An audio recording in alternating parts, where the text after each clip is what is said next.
सुगज Reliance infrastructure आज भी trade suspension पर रहा। वेयर आज रिलायंस पावर आज एक डिसेंट मूव पर था। कल की जो गिरावट थी उसके बाद एक छोटा सा मूव आज के दिन रिलायंस पावर पर था। कल के रिलायंस इंफ्रा के वीडियो में मैंने रिलायंस पावर और रिलायंस इंफ्रा में क्या क्या डिफरेंस है सब चीजें डिस्कस करी थी।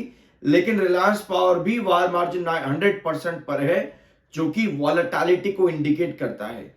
वेयर आज रिलायंस इंफ्रा की जो ट्रेडिंग का सस्पेंशन है उसके पीछे के रीजन ये है कि कुछ प्रॉपर्टीज कंपनी की अटैच की गई ईडी की तरफ से। ऑल्दो कंपनी ने क्लेरिफिकेशन दिया था कि ये प्रॉपर्टीज कंपनी के प्रेजेंट ऑपरेशन से रिलेटेड नहीं है, बट स्टिल क्योंकि ये प्रॉपर्टी स्टिल कंपनी से बिलोंग करती है तो डेफिनेटली ईडी, फेमा और पीएमएलए एक्ट के अंडर कर्व आपको लागू होता देखने को मिला और कंपनी सस्पेंशन पर चले गई। ठीक है, बहुत सी डिटेल्स हमने कल भी डिस्कस करी थी, आज भी यहां पर बहुत सी इंफॉर्मेशन देखेंगे। एनसीएलटी का ऑर्डर आया था, आपको याद होगा, जून 4 के अंदर 2025 में, लेकिन फिर वहां पे सारी चीजें, सारी प्रोसीडिंग खत्म कर दी गई। उसके थोड़े टाइम के बाद फिर से एनसीएलटी का ऑर्डर आया था, लेकिन फिर कंपनी ने क्या किया, रिलायंस इंफ्रास्ट्रक्चर ने कितने की मांग की गई थी, आईडीबीआई ट्रस्टीशिप ने यहां पर इंसॉल्वेंसी पिटीशन डाली थी, इंसॉल्वेंसी प्ली डाली थी एनसीएलटी में, जिसमें 88.68 करोड़ की मांग थी प्लस इंटरेस्ट। ऑल्दो ये मांग की गई थी from Dursar solar power private limited की तरफ से, और रिलायंस इंफ्रा ने उसके बाद 92.68 करोड़ पे भी कर दिया था इसी कंपनी को। ठीक है, तो ये एनसीएलटी का मामला वहां पर खत्म हो जाता है, बट आगे के ऑर्डर जो है सब्सिक्वेंट हियरिंग के अंदर चलते रहते हैं। तो उसके बाद छोटा मोटा रिलीफ कंपनी को भले ही मिला, लेकिन अब मामले ये बताए जा रहे कि जितने भी मैटर्स हैं, अभी जो कर्व को कंपनी में डाला गया है, curve remain stayed, no revival disclosed. अब आगे जाकर के क्या होगा, आगे की हियरिंग्स में क्या होने वाला है और कब में क्या होगा और रिवाइवल कब होगा, इसके ऊपर कोई भी डिस्क्लोज अभी नहीं किया गया है डाटा। ठीक है, a glaring disconnect between traveller and terminal, यानी कि इन्वेस्टर्स, लगभग 7 लाख रिटेल इन्वेस्टर्स हैं जिनका पैसा यहां पर अटका होगा डेफिनेटली, और अभी कोई एक्सप्लेनेशन यहां पर नहीं आया है एक्सचेंजेस की तरफ से।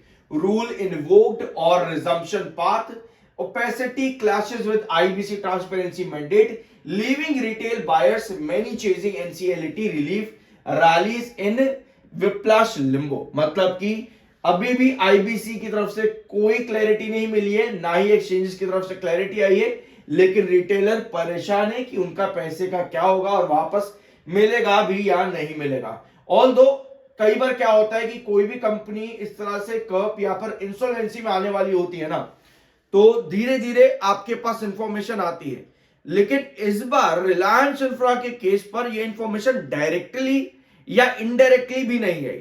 अगर आप सही तरीके से देखोगे रिलायंस इंफ्रा और रिलायंस पावर का केस, रिलायंस पावर की डिटेल्स अलग वीडियो में अवेलेबल है, चैनल पर देख लेना, कल भी अपलोड किया था। रिलायंस इंफ्रा का केस अगर अभी के सिचुएशन पर आप देखोगे तो रिलायंस इंफ्रा की प्रॉपर्टीज अटैच की गई, जैसे वीडियो की शुरुआत में मैंने आपसे कहा।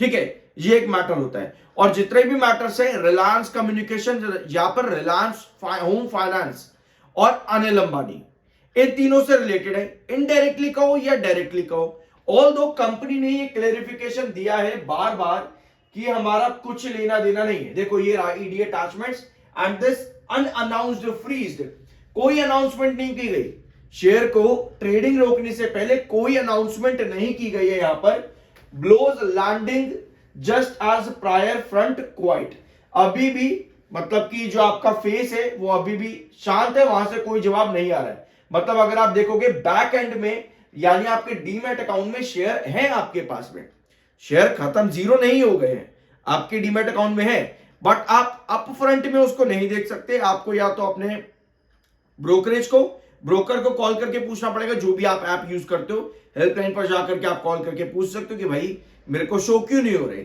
है आपके डीमैट अकाउंट में। लेकिन जब तक कोई भी कंपनी इंसॉल्वेंसी या एनसीएलटी प्रोसीडिंग में चले जाती है, कुछ टाइम के लिए या तो ट्रेडिंग सस्पेंड होती है, और ट्रेडिंग सस्पेंड होती है तो आपके शेयर भी शो होना बंद हो जाते हैं, और अगर आप उस पर क्लिक करोगे अपने अकाउंट में तो वो आगे कुछ एक्शन लेगा भी नहीं। मतलब कि जैसे हम देखते हैं कि हमारे पास कितनी होल्डिंग है अपने डीमैट अकाउंट पोर्टफोलियो में जाकर के, तो क्लिक करते हैं तो आपकी सारी डिटेल्स आनी शुरू हो जाती है उस स्टॉक के बारे में जो आपके पोर्टफोलियो में। लेकिन अगर आप उस पर क्लिक करोगे तो इंसॉल्वेंसी में तो कुछ आगे डाटा शो करेगा भी नहीं, अगर विजिबल भी हो रहा है तो अभी वेट करना चाहिए, देखते हैं आगे क्या होता है। ऑल्दो सब चीजें यहां पर अभी भी अटैचमेंट्स वही ED attachment cases and all this, trapped capital fading trust, ठीक है, पैसा अटक गया है और ट्रस्ट इन्वेस्टर्स का अब यहां पर खोता चला जा रहा है। बिल्कुल ये होता ही है, कोई भी कंपनी अगर इस तरह से काम करेगी तो ट्रस्ट भी जाएगा इन्वेस्टर्स का। और देखो बेसिकली ना ट्रस्ट से ज्यादा इंपॉर्टेंट है एनालिसिस और रिसर्च। अगर हम सिर्फ रिसर्च भी करें, मान लो रिलायंस इंफ्रा पर अगर आपने रिसर्च किया होता तो कंपनी में क्या आता, 19 दिसंबर को इंडिया आरए ने डाउनग्रेड बैंक फैसिलिटी रेटिंग दी थी 19 दिसंबर को, ठीक है, IND-C और IND-A4 ये रेटिंग दी थी, और पीएमएलए ने 6,690 मिलियन रुपीस का जो टोटल प्रॉपर्टीज है वो अटैच की थी, वेराज इसके पहले भी कुछ प्रॉपर्टीज अटैच की थी। तो कहीं ना कहीं आपको ना सिग्नल्स मिलने शुरू हो जाती है कोई कंपनी कैसा काम कर सकती है, बुरी है या अच्छी है। अब ये IND-C की रेटिंग मैंने आपके साथ कल डिस्कस करी थी। अब IND-A4 क्या होता है, एक बार इसको भी यहां पर देख लेते हैं, ठीक है। IND-A4 होता है शॉर्ट टर्म क्रेडिट रेटिंग दी जाती है जो कि बताती है कि कंपनी अपने डेट को या फिर अपने कर्जों को, अपनी ऑब्लिगेशंस को रीपे करने में सक्षम है या फिर नहीं है, ठीक है। अब A4 रेटिंग बताती है कि company is at very high credit risk and susceptibility to default, यानी कि डिफॉल्ट भी कर सकती है और हाई क्रेडिट रिस्क भी कंपनी के ऊपर बना हुआ है, स्लाइटली हायर रिलेटिव स्टैंडिंग, ठीक है। तो ये होती है नेगेटिव रेटिंग। इसके अलावा सी रेटिंग मैंने आपके साथ कल डिस्कस कर दी थी, a very high default risk for financial instruments, और बाकी चीजें आपको कल की वीडियो में मिल जाएंगी। तो क्या होता है कि मान लो कोई कंपनी अचानक से सस्पेंड हो रही है, कोई नहीं बता सकता कि भाई अचानक से क्या हो जाएगा। अगर हम रेगुलर नहीं है चैनल पर, मतलब चैनल पर नहीं, अगर हमने कोई भी पोर्टफोलियो में स्टॉक कंपनी ले रखी है तो आपको रेगुलरली बेसिस पर यह समझना होता है कंपनी कैसा काम कर रही है। कई लोग क्या कहते हैं, आंख बंद करके बैठ जाओ, इतना हो जाएगा उतना हो जाएगा, लेकिन अगर कंपनी बीच में आकर कभी डिफॉल्ट कर दे तो आंखें बंद की बंद रह जाती है। तो इसीलिए हर समय देखना चाहिए कि हमारी कंपनी कर क्या रही है। कंपनी अगर हमें जवाब नहीं दे रही तो इनडायरेक्टली और डायरेक्टली आपके पास साइंस आ रहे थे।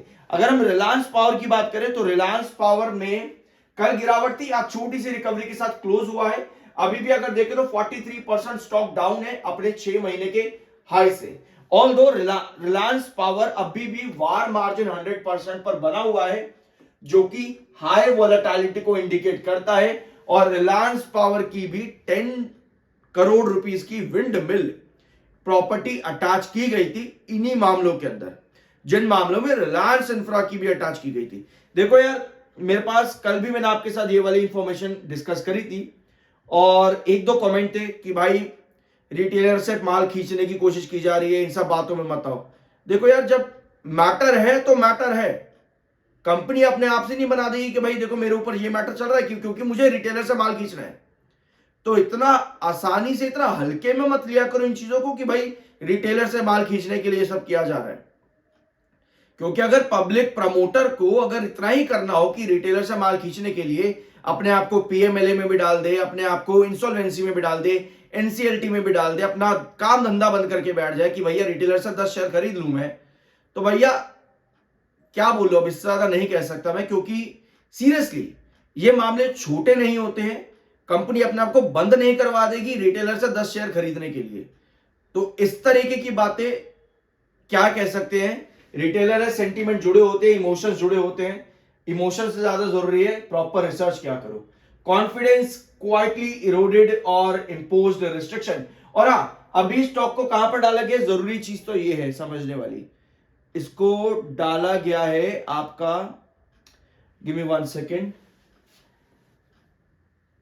सेकेंड, इसको एएसएम लिस्ट में डाला गया, एएसएम 4 लिस्ट के अंदर, ठीक है, और कप में है। और एएसएम 4 में क्या होता है, आपका मंडे टू मंडे ट्रेड करता है, जैसा आप लोगों को कल भी बताया था, मंडे टू मंडे ही ट्रेड करेगा, लेकिन वीकली सर्वेलेंस आपका होता है, वीकली सर्वेलेंस आपका रहेगा, यानी कि SEBI week to week check करेगा कि कंपनी अच्छे से वॉल्यूम्स पर काम कर रही है या नहीं कर रही, ट्रेडिंग एक्टिविटी कंपनी में रिजॉल्व हो रही है या नहीं हो रही, तो वीकली पर भी आपका ये निकल जाता है एएसएम 4 से।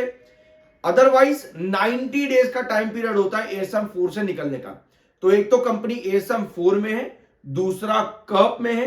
कर्व टाइम लगाता है लंबा निकलने में, लेकिन एएसएम 4 अगर वीकली सर्वेलेंस चलता है सही तरीके से तो वो जल्दी निकल जाता है। अदरवाइज 90 डेज का टाइम पीरियड होता है। और यहां पर आप बाय तो नहीं कर पाओगे, जो कि करना भी नहीं चाहिए, बट सॉरी बाय कर पाओगे लेकिन सेल नहीं कर पाओगे आप लोग, क्योंकि मोस्ट प्रोबेबली लोअर सर्किट पर ही रहने वाला है। तो ये डिफरेंसेस भी रहेंगे यहां पर आने वाले टाइम में। मंडे टू मंडे ही ट्रेड करेगा, तो आप इसमें ज्यादा कुछ कर नहीं पाओगे, थोड़ा सा दूर ही रहना चाहिए। अगर आप ढूंढ रहे हो कि भाई ये रिलायंस इंफ्रा में इन्वेस्ट करें, तो जब तक ये सिचुएशन कंपनी पर है अलर्ट रहो, दूर रहो। अगर आप इन्वेस्टेड हो तो वेट ही करना पड़ेगा, क्योंकि कोई जवाब अभी एक्सचेंजेस की तरफ से भी नहीं आया है। ठीक है, a pattern to form familiar, judicial proceeding company के ऊपर चली, जिसका कंपनी ने 90 करोड़ के आसपास का अमाउंट पे भी कर दिया था। तो बहुत चीजें यहां भी इस कंपनी में, देखते हैं आगे क्या होता है।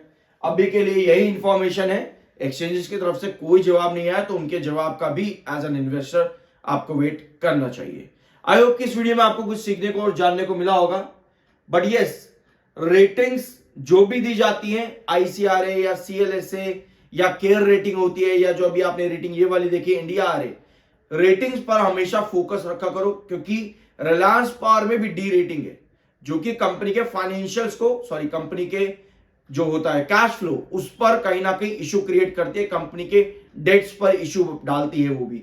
तो आईसीआरए नहीं, केयर डी रेटिंग है शायद से, केयर डी रेटिंग जो है वो भी नेगेटिव होती है। कल वीडियो में अपलोड किया था, वापस से एक बार फिर से जरूर चेकआउट कर लेना, और इन पॉइंट्स को हमेशा नजर में रखा करो। इन फ्यूचर कभी भी आप कहीं भी एंट्री या एग्जिट करने जा रहे हो, हमेशा इन पॉइंट्स को पहले देखना जरूरी होता है।